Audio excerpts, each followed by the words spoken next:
aqui para falar agora exclusivamente do estudo do domínio de uma função.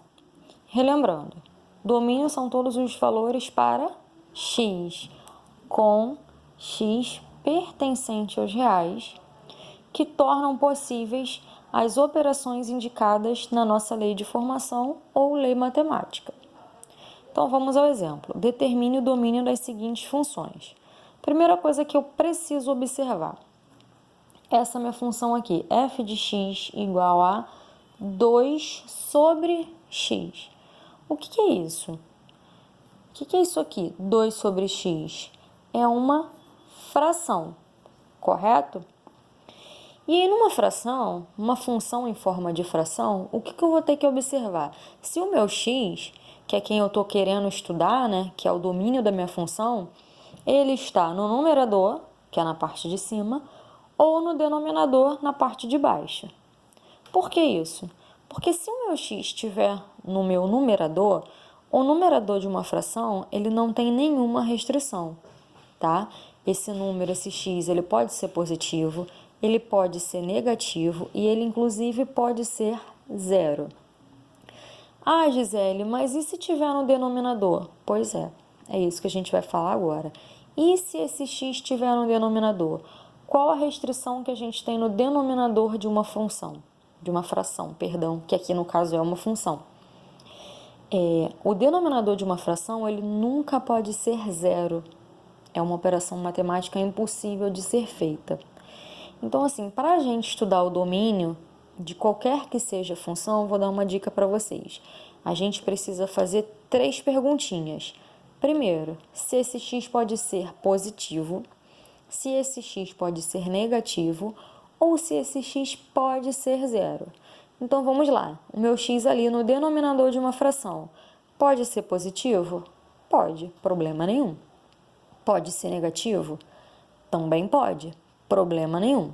Agora, ele pode ser zero? Como eu falei anteriormente, não. O denominador de uma fração, ele nunca pode ser zero porque é uma operação matemática impossível. Então, como aqui o nosso x está no denominador da fração, o único valor que ele não pode assumir é justamente o zero. Então, o que eu vou escrever? Que o x, ele só precisa ser diferente de zero, correto?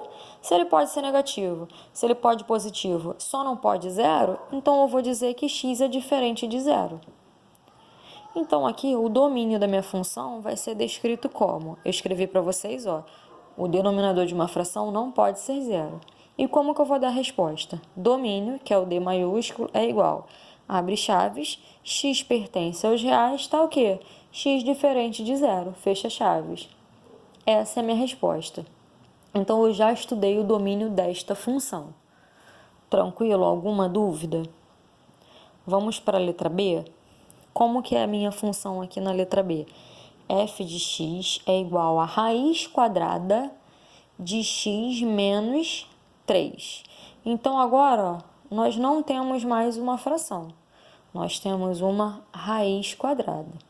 E aí, lembra das 3 perguntinhas que eu falei para vocês? Vamos pensar. Raiz quadrada pode ser positiva? Pode, porque existe raiz quadrada de número positivo. A raiz quadrada pode ser zero? Pode também, porque a raiz de zero é zero.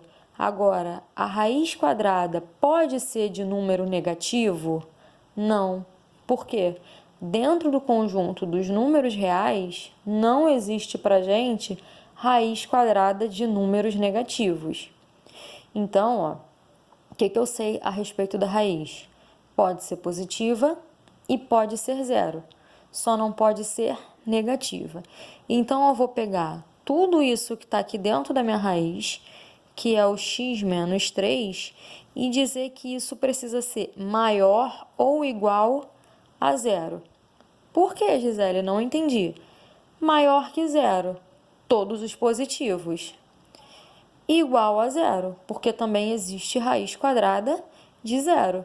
Então, quando eu uso essa simbologia, eu estou excluindo os números negativos.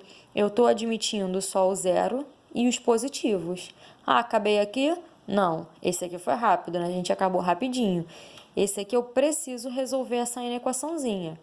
Letra para um lado, número para o outro. Se o x já está aqui, repito o x. O 3 está negativo aqui, jogo ele para lá, ele vai como? Positivo. Então, repito, maior ou igual, e ele vai para lá positivo. X maior ou igual a 3. Aí aqui eu não faço mais nada, a não ser dar a minha resposta. Então, o meu domínio vai ser igual, abre chaves, x pertence aos reais, tal que x maior ou igual a 3. Fecha chaves. Aí olha a observação que eu coloquei para vocês aqui no material. Não existe em R, ou seja, no conjunto dos números reais, raiz de número negativo. Somente raiz de zero e número positivo. Por isso a gente usa essa simbologia aqui. Beleza? Tranquilo? Espero que sim, senão me mandem todas as dúvidas de vocês. O que não pode é ter dúvidas. Letra C. Raiz de x menos 2 mais a raiz de x menos 5. Opa, tenho duas raízes quadradas. Se a raiz, eu tenho que pensar o quê? A mesma coisa que eu fiz lá na letra B. Eu tenho que fazer as 3 perguntinhas. Existe raiz de número positivo? Sim. Existe raiz de número negativo? Não. Existe raiz de zero? Sim. Então, qual simbologia que eu vou usar só para excluir o negativo? Maior ou igual a zero. Que é o que eu fiz aqui, ó. X menos 2 maior ou igual a zero. Lembrando que aqui eu tenho que fazer separadamente, tá, gente? Então, no mesmo esquema daqui, pego o menos 2, jogo para lá, x maior ou igual a 2. Aqui eu acabei. Agora eu resolvo esse. X menos 5 maior ou igual a 3, pelo mesmo motivo, porque eu ainda estou dentro de uma raiz quadrada. Então, x maior ou igual a 5, porque jogo o menos 5 para lá, ele vai positivo. Ah, Gisele, e agora? Como é que eu vou dar a resposta? Então, a gente precisa fazer a interseção desses dois intervalinhos aqui. Primeiro intervalo, x maior ou igual a 2. Então, tá aqui. 2, bolinha pintada, porque está incluindo 2, maior ou igual a 2. Pinto toda a reta para lá. Segundo intervalo, x maior ou igual a 5. Se o 2 está aqui, o 5 vem depois do 2, certo? Coloquei ele mais ou menos aqui. Então, se é maior ou igual, estou considerando 5, pinto essa bolinha. E toda a reta pós 5. E aqui embaixo a interseção entre esses dois. O que é interseção? O que tem em comum nessas duas retas. O que tem em comum? Sempre quando for fazer, é o que eu falei para vocês naquela aula de intervalos. Olha cada dois extremos. Entre o 2 e o 5, tá em comum? Ó, aqui tá vermelhinho, aqui não tá. Ou seja, não está em comum. Agora eu olho do 5 em diante. Tá vermelhinho aqui em cima? Tá. Tá vermelhinho aqui embaixo? Tá. Então, quer dizer que isso é interseção. Isso é o que há em comum nessas duas retas. Então, a partir do 5, tudo para frente. Aí sim eu vou dar a minha resposta. Então, o domínio vai ser x pertencente aos reais, tá o quê? O que está escrito aqui nesse intervalo?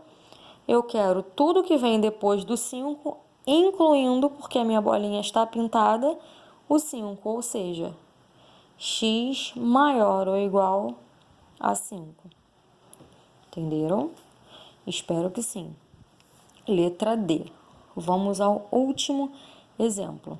Eu tenho f de x igual a 1 sobre raiz de x menos 1. Opa, voltei a ter uma fração. O que a gente já sabe sobre as frações? O denominador não pode ser zero. Só que, repara para esse denominador dessa fração. O que eu tenho aí nesse denominador? Uma raiz. Ou seja, eu vou ter que misturar agora as informações que eu sei da letra A com a letra B. Então, relacionado a uma fração, eu já sei que aqui não pode ser zero. Beleza, pode ser positivo e pode ser negativo. Agora, dentro de uma raiz, eu posso ter o negativo? Não, né? Então, vamos lá. Aquelas 3 perguntinhas. Pode ser positivo? Pode. Tanto o denominador quanto a raiz. Pode ser negativo? O denominador pode. mas a raiz não. Então, eu vou tirar o negativo. O negativo, nesse caso aqui, não vai servir. Perdão, meu dedão estava ali incomodando. E zero, pode ser? Na raiz pode, mas no denominador não. Então, qual a única alternativa que sobra pra gente? O positivo, né? Se só nos resta o positivo, vou fazer aqui do ladinho. Eu vou dizer que isso aqui tem que ser maior que zero, correto? Maior que zero, somente os positivos, estou excluindo os negativos e também não estou incluindo zero. Então, eu vou dizer que x menos 1 tem que ser maior que zero. Resolve isso aqui, letra para um lado, número para o outro. X maior que menos 1, joguei para lá, vai como 1. Então, x maior que 1. Resolvido é que a resposta está na outra página, que eu não imprimi, mas vai estar no PDF de vocês. Vou escrever aqui, domínio, meu D maiúsculo, é igual, abro chaves, o meu x pertence aos reais, tá o quê? Escrevo isso, x maior que 1 e fecho chaves. Então, essa é a resposta do domínio da letra D. Aí, olha o que eu escrevi para vocês, ó. Aqui temos uma raiz quadrada no denominador de uma fração. Só existe em R, ou seja, no conjunto dos números reais, raiz de número positivo e zero. Mas, ao mesmo tempo, o denominador de uma fração não pode ser zero. Ou seja, logo, só nos resta a opção do positivo. Aquilo que eu expliquei para vocês, eu tentei resumir aqui nessa frase. Então, gente, isso é o estudo do domínio de uma função. Espero que tenham entendido. Caso não tenham entendido, estou na plataforma, sempre no horário de nossas aulas, e vai ter exercíciozinho para vocês fazerem. Tirem todas as dúvidas, ok? Beijos e bom estudo!